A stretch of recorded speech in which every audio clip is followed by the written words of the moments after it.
we don't have. That's not okay. Yeah, go on. So sorry. So they don't have that sense of an unknown future, which we all have, right? We always think only about the future. We think in the future, are things going to be okay? Will there be enough money? Will I have enough for my retirement? Will they have a house? Will they have? But they don't live like that. They live very much in the moment, and they feel very capable. They don't feel that they can't do something, Like today, my Kanha was telling this gentleman who's staying with us, he was saying that, I can learn. I can always learn. I'm a good learner, he said.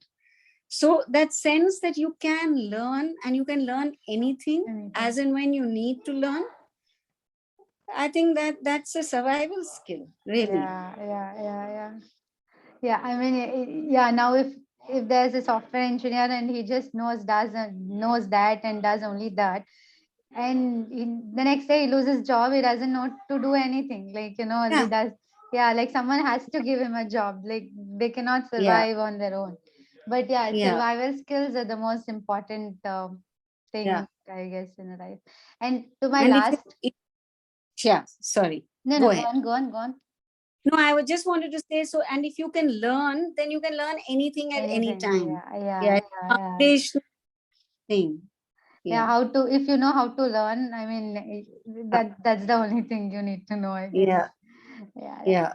Okay, my last question is, like you said, your kids do spend a lot of time on screen playing and all the other things which are happening now. So how do you feel about it? What are your feeling? I mean, like now that is a big question. Everyone are really worried with their kids, spending a lot of time on screen and stuff like that. So I think that it can be worrying. Even for me at times it is worrying. But I have to look at the other things that about them. So I have to see, are they getting enough sleep? Are they, are they tired all the time? Are they eating well? Are they still responding to their bodies? Are they able to figure out for themselves when it's enough or when it's too much? So there are markers that I do look for to see. And not just in terms of how much time they're spending on the screen, but what are the other things? Are they still healthy? Are they falling sick? Are they eating well? Are they seeking kind of like, are they staying up all night eating junk food? So there are other things around the screen time that I feel are more significant than the screen time. So if I feel that there sometimes, like I feel sometimes with Krishna that, and he says that to me, he says, sometimes can you just remind me to get up and take a walk or do something else, come out and sit with you. So I remind him, I don't force him, but I will say, Krishna, do you feel like coming and sitting out with me? And invariably, every time I say that, he will just drop whatever it is he's doing and he will come, because I have a sense of when he needs it. And he immediately responds to that, his own need. He doesn't drag it out. He doesn't say, no, I'll just play for a little longer. I'll just do this, Or if I need help in the kitchen, or I need something, uh, something done in the house, they will immediately respond. And I'll tell you this story that for me, it's a small thing, but it was the most significant thing. I had gone to somebody's house and I was having lunch, I think, and it started raining. And the kids were at home. And I thought, oh, my clothes, right? Like I had just put out so many clothes. And I thought, and when I came home, they had both removed all the clothes, folded it and put it on my bed.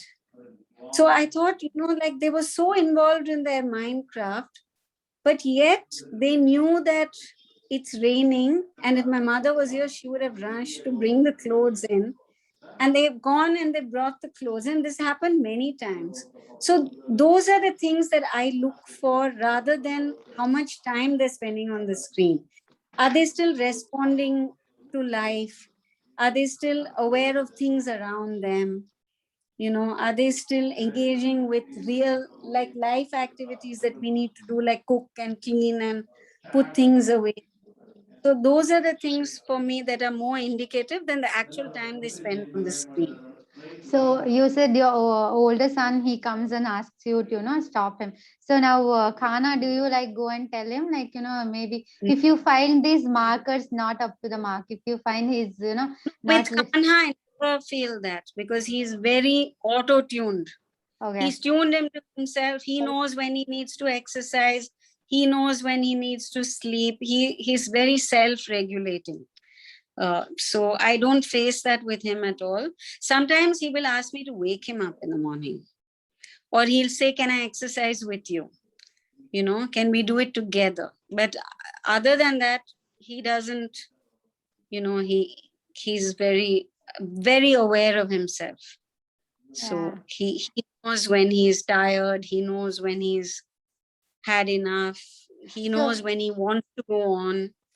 So it's still okay to the parent if when you look it without being very, like, screen time is bad, you're doing all this, but, like you said, keep other markers also along with it. And if you feel like you are the best who knows your child, and if you feel, it is not working out, to go and tell your child, or, remind them, or have a conversation about them, it's completely okay. Yeah, I think sometimes you may see that their eyes are very, tired.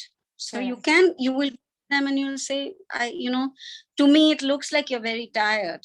So you're not coming to them saying that you are tired now, rest. Correct. So you can gently say how you perceive something, right? And if they see the truth of it, they will immediately acknowledge the truth of it. If they don't, they will say, actually, I'm not tired. But if you go and say, you know what, I think you're very tired and you need to sleep, you will immediately have resistance. They will immediately feel on the defensive, because you're attacking. So naturally they will be defensive, So also how you bring things, and you can be very tentative. You can, parent, you need to be very tentative, you can't be always very sure. You are checking in, you're saying, this is how I am seeing you. How are you feeling? I mean, I guess that's the way we actually should be talking to everyone, not just kids. Yeah, exactly.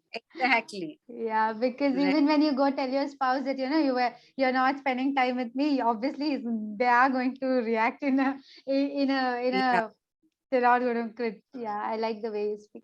Okay, I mean, yeah. So my last question, and then we'll take questions from the others. So, like you said, you already have given me the two books that inspired you to, the kind of the whole how to get the upbringing the child and ourselves and stuff. Is there anything else that inspired you that you would like to share? Yeah, there's a space in Bangalore called Bhavya. The free learning space. They used to be in Sakanagar, but now they're in Yelahanka somewhere. So this was a place that my kids and I went to quite a lot. It's like children don't go by themselves. The parent always goes with the child. And that's a condition of the space. Because, they feel that it's not a school where you can just come and dump your children and then you can't do your thing and come back. If you want to use a common space where there are books, there are games, there are other children, there's a sand pit, but you have to come with your child, and there are no structured activities planned for any child until they're 11 or so. So no reading, no other things. I mean, you can read to your child, but you don't force them to read or write or do math or anything. But when they're ready, when they're 11, 10, 11, and they want to start exploring some mathematical concepts, then there's material available, there's support available to do that. So that was a very helpful place for me when the children were very small. We used to go there. I would take food for the day. We would go and Kanha would only play with me. Krishna would play with children only his age, and they were only allowed to play certain games, not in a competitive way. So only some things they were allowed to play. So that space was, I think, I got a lot from that space. And the person who runs it is somebody called Sita Nair. And she kind of, I think, opened my eyes to a lot of things, like sometimes if I was talking to Krishna, I had a way of touching him. And she said that your touch, maybe you're expressing affection, but in a way it's also interfering in his doing something the way he wants to do, so you're not giving him that. So she pointed out gently some things to me, which I think helped me a lot. And I feel that I actually took it quite far. I mean, I got some things from that space and her, but I feel I went much further with that, with those concepts. And that's how I actually started the unschooling part of it, where I realized that guiding them, directing them, telling them, forcing them, and kind of, even if it's in a very gentle way, telling them that you don't know what you're doing. Those many things, I think I went much further with it. But that space helped me when Kanha was young, just to go somewhere outside of the house and play with him where I was not distracted. I was not attending to housework, I had to be fully present to him in that space. Correct. So that helped. Yeah. Okay. Okay. So those two books and Bhavya. Yeah. Okay. So someone is asking, can you tell us the name of the books you mentioned again? The Magical Child. So the two books are The Magical Child by Joseph Chilton Pearce. He also has a lot of videos on YouTube, old interviews. You can hear him talking. I found this very helpful. And of course, for those who have more than one child, just practical tips. Sibling without rivalry. Siblings without rivalry. Yeah. So this is just little tips on when your children get into conflict, how to manage that situation. Some of it I don't completely believe in, but some of it has been helpful to me. Okay. The empathy. Yeah. So the one thing that I forgot to mention is that one of the techniques that I've used with my own children is mirroring their feelings. So when they express something, rather than tell them something, you mirror how they feel. So if they say, if they're angry about something, you can say, oh, you're so angry. You feel so upset that that child snatched the toy from you. So what you're doing is you're letting them know that you've heard them, but then you're not solving the problem for them. And you're letting them fully express their emotion, right? So like children don't like to share their toys sometimes. Correct. But as parents, we feel sharing is a value and we must make our children share. But actually, I think that's counterproductive because the more you force them, the less they want to. Whereas the less you force them, the more they want to. Yeah. Yeah. And they actually always share with the people they want to share. Like, they have someone they want to share. They have someone they don't want to share. Yeah. Like, you don't have to interfere, I guess. They just know it. Yeah, you don't. And when you do have to interfere, you can just mirror that feeling because sometimes they're on the receiving end of someone not sharing. Correct. right? So Yeah. you can say, oh, you wish they would share their toy with you, and you feel so sad that they won't Not share, sure. and you Yeah. really want to play with that toy, and you've been waiting for so long, and you Yeah. still haven't got it. Then it all comes out, because those are all the feelings that they're having in that moment, and they know that you have heard and you've understood, and they Yeah. can drop it. It doesn't Yeah. become baggage for them. Correct. Yeah, So that's a wonderful tip. yeah. Okay, you guys, if anyone have a question, you can unmute and ask the question.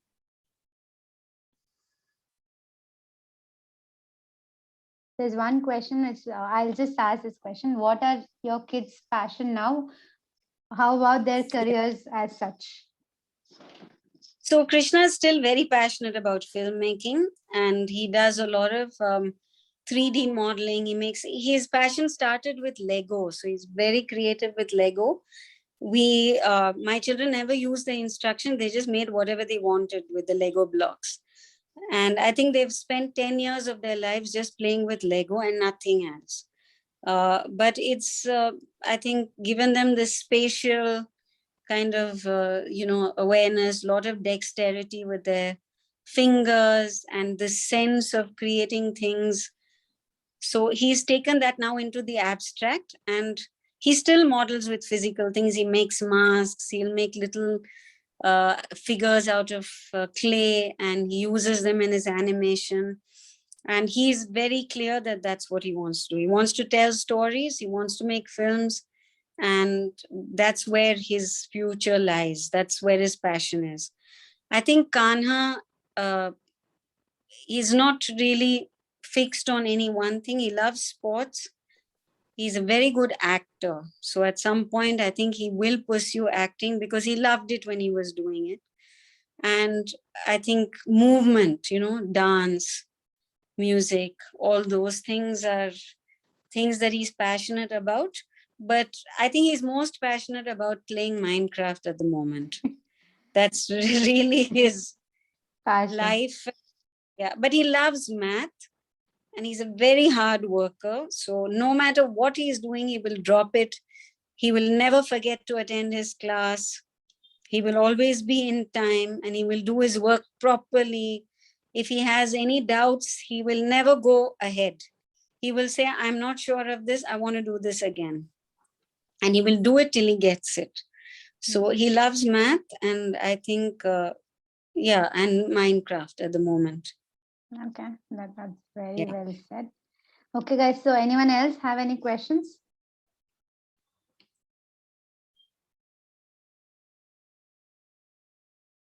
You can unmute yourself and ask a question that's running in your mind.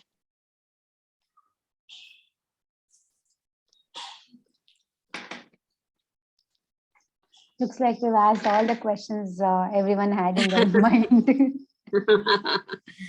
Okay. So, Right.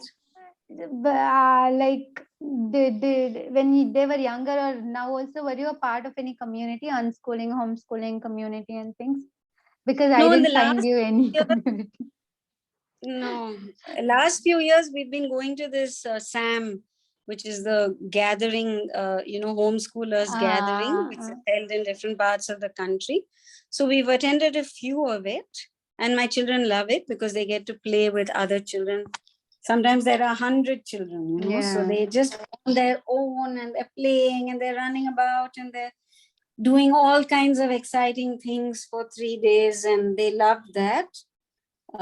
So that I'm part of it, but it's not an active thing. It's not like continuous dialogue or anything like that. And otherwise, really nothing else. I mean, I have friends from these who are also unschoolers.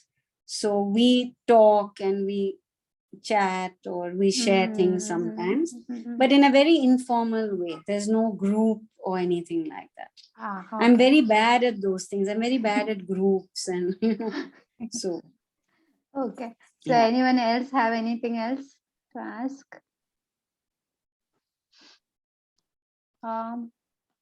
Okay. That was wonderful talking to you, Nitya. Like, really, I mean, the beginning was amazing, like all those things that you spoke. But okay, so we are going to end now. So, what would you like to tell all the parents that are listening now? Like, what would you like to end by telling something? I think, I mean, don't listen to me, just listen to your children. Yeah, I mean that's an amazing advice. Yeah, no, really, because we get very confused listening and looking at other parents sometimes. So Yeah, every journey is unique, every journey is different, every child is different. So I think just listen to your own child and listen to yourself, and it really can't go wrong, I think, with that. yeah, I think sometimes when it's nice to share, but it's also important that you listen to yourself ultimately and yeah, follow your own sense of what you're doing and how your child is feeling, and respond to your child and listen to your child rather than to anybody else, not to any book or to any philosopher or to any parent.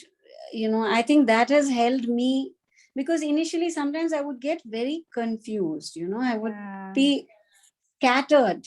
And then when I learned to just listen to myself and my own intuitive sense and looking at my children and observing them, I think that has been the best thing for us. yeah. So that would really be my advice. Don't listen to me, listen to your children. Yeah, I mean that's amazing. Like, so there are some parents who are okay with screen time, but the moment another parent comes, walks in and tells, okay, I don't give my child screen time, they'll be like, okay, what am I doing? Yeah, So they are yeah, okay with it, but then they get yeah, influenced. Yeah, I mean, exactly. yeah, yeah, Yeah. yeah. That's amazing. Yeah, so Like, you have to listen, trust yourself. You self, have to trust that you know your children children. and that Yeah, you're listening to them, you're watching them. So I think that's really the most important thing. And yeah, everybody will have advice. Your parents will tell you, your neighbor will tell you, your other whatever, your sister will tell you, your every Tom, Dick, and Harry will have a piece of advice. yeah. But ultimately, if you don't listen to your children, none of this It will will be of matter. any value. Ultimately, you just Yeah. have to watch your own children and say, okay, what are they saying to me? And just respond to that. That's all really, I think. That I am speechless. That's amazing. So thank you so much, Nitya. I mean, if anyone has a question, I will just forward it to you.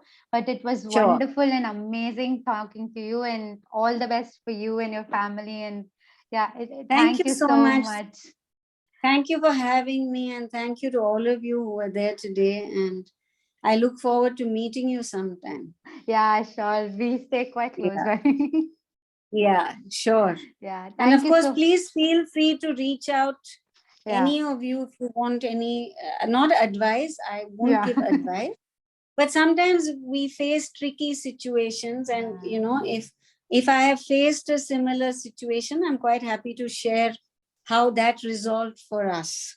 yeah. So, Yeah. yeah. Thank you so much, Nitya. Thank you. Yeah. Okay. Take Have a care. great Yeah. evening. Bye. Yeah. You too. Bye. Bye. Bye.